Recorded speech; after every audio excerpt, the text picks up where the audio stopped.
دوستان من بچه روستاییم، یعنی اسم روستامون روستاییه. روستای ما حاشیه نشین نداره، ته نشین داره. یعنی کلا یه منطقه داره به اسم ته، همه اونجا میشینن. بهش میگن ممنون که الان دیگه اصلا دیده نمیشه.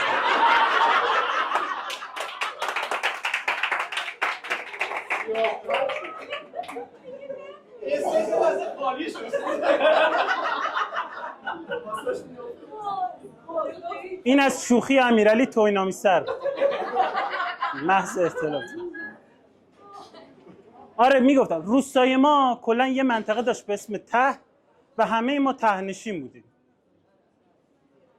ولی درست روستای ما حاشیه نشین نداشت، آدمای پرحاشیه داشت. من پدر بزرگم خدا بیامرز، خدا هم باز شما رو هم بیامرز. من پدر بزرگم خدا بیامرز،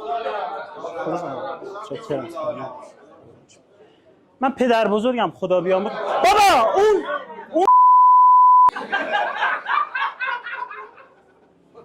آدم مغرور و کله شقی بود. یعنی اگه میخواست کاری کنه عمرم میتونستی نظرش رو عوض کنی، اصلا نمیشد. تنها کاری که میتونستی بکنی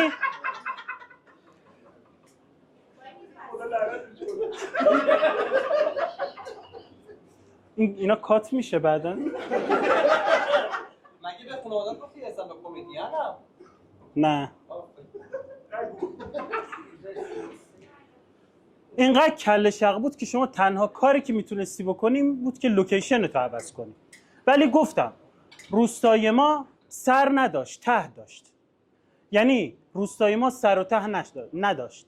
یعنی ما و چون سر نداشت سرنشین هم نداشت، برای همین از اون نظرم کاری از دست ما بر نمیومد.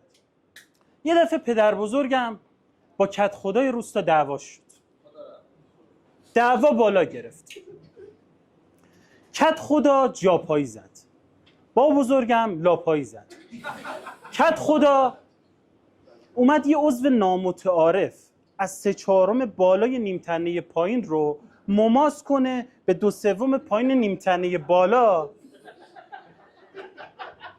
که یه دفعه با بزرگم به سیم آخر زد. کت خدا عصبانی شد، جوری زد که با بزرگم کله ملق زد. بعد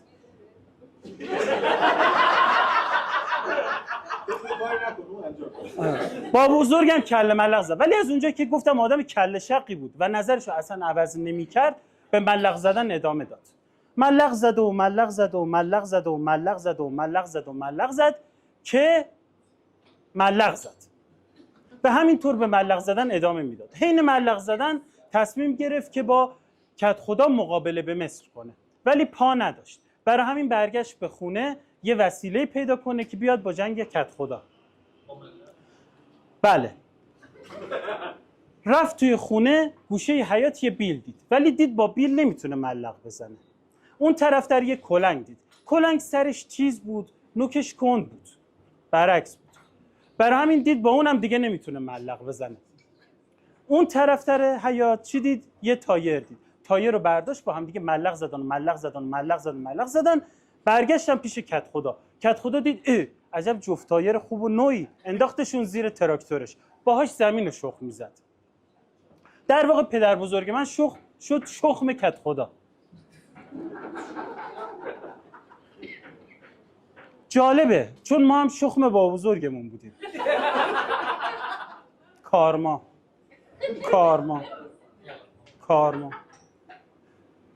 خلاصه یه روز با بزرگم پنچر شد، ولی از اونجایی که کله شق بود نذاشت کت خدا پنچریشو بگیره. با بزرگم کله شق بود، کت خدا هم که شق بود، از شق فاکتور بگیری چی میمونه؟ یک کله. پس با بزرگم یک کله ملق زد. ملق زد و ملق زد و ملق زد. زیر تراکتور خوب ملق کلا خوب ملق میزد، ولی زیر تراکتور خوب ملق نمیزد. این بود که کت خدا برداشتش انداختش تو بیابون. بچهای روستا تایر بازی میکردن، دیدن چه تایر خوبی، راحت میتونن باهاش تایر بازی کنن. برش داشتن چوب بهش زدن، این ملق میزد، چوب بهش زدن، این ملق میزد، چوب بهش میزدن، این ملق میزد.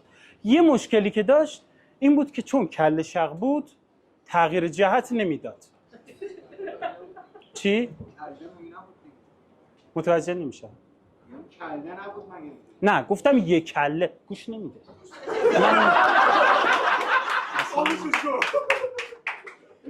من دارم از رنج خانواده کله بود دارم میگم ملق میزد.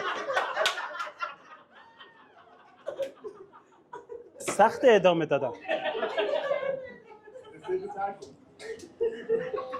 ملق میزد ولی چون کله شق بود تغییر جهت نمیداد. برای همین وقتی بچه‌ها چوبو زدن بره راست رفت راست، چوبو زدن که بره چپ دیگه چپ نمیرفت، فقط میرفت راست. چوب میزدن ملق میزد میرفت راست، چوب میزدن ملق میزد میرفت راست. این شد که بچه‌ها انداختنش.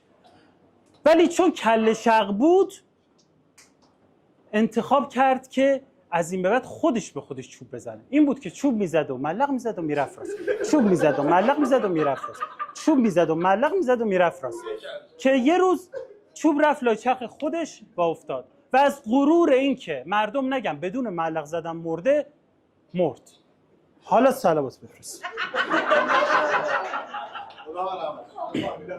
این بابا بزرگم بود ولی پدرم بزرگترین حامی زندگی من بود. هر وقت من مشکلی داشتم از بابام کمک میگرفتم. یه روز رفتم گفتم بابا من میخوام موفق بشم، چی کار کنم؟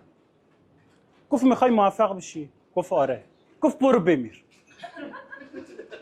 گفتم واقعا کمکم میکنی؟ گفت آره. بله. کارد میوه خوری بابام تو غلاف شمشیر بود. گفتم روستای ما مردم پرحاشیه‌ای داشت. 3 سال بعد که تو کما بلند شدم همیشه یادم هست اولین کلمه‌ای که گفتم این بود: آخ تو شب یلدای منی.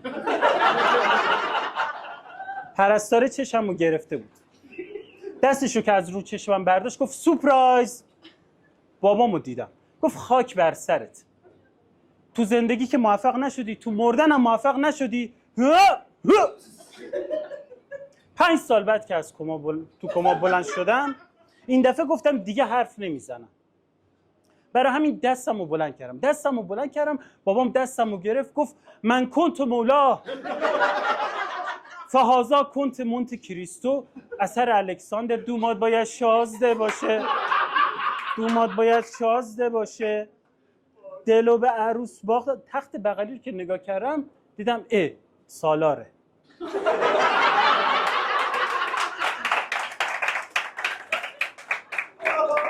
نه ببخشید سالار رو جلو که نگاه کردم دیدم. عذر میخوام. تخت بغلی که نگاه کردم دیدم استاد شماعی زاده است. گفتم چی شد؟ شما اینجا چی کار میکنی؟ شما که یه زمانی آلبوم میدادید بیرون. گفت ندونسته دلمو به غریب سپردم، اون غریبه رو بقیه‌شو یادم نمیاد. گفتم خب حالا چی شد؟ تصادف کردم. گفتم خب شکایتم کردید؟ گفت رفت از این شهر که دلم رو با تیش لب کارون، چه گل بارون متنمو به هم ریختم لب کارون. من و استاد این طرف رو نگاه کردیم دیدیم آقاسیه، پا شکسته بود ولی گچ نبود که گچ بگیرن. پرستار داد زد مرادی پاشو برو از دفتر گچ بیار. پا شدم که برم یکی مانع هم شد، یکی مسی شد یکی رونالدو. تیم بستیم شرطی سر کوچه. رفتیم سر کوچه، پلیس اومد، ما خودمون رو زدیم به کوچه علی چپ که داف محل یه دفعه جلومون رد شد که دیگه علی چپ نبود. علی دیگه چپ نبود. بابام اومد گفت خاک بر سرت که نه تو زندگی موفقی نه تو مردن موفقی، اومدی اینجا فوتبال بازی میکنی. 7 سال بعد که دوباره از کما بلند شدم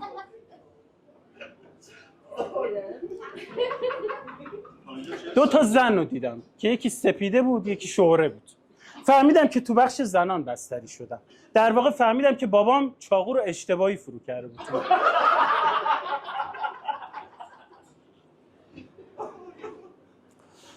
یه دفعه بابام وارد شد، گفت پاشو پاشو، خودتو بیماری نزن، سالمی، برات خواستگار اومده.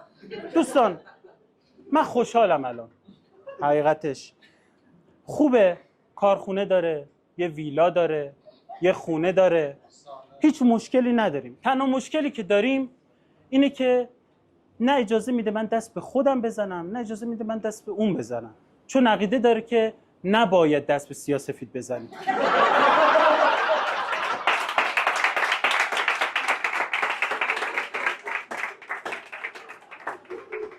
در انتها نکته اخلاقی این که معمولاً کاپوچینو رو با شیر کمچرب درست میکنن. خیلی ممنون.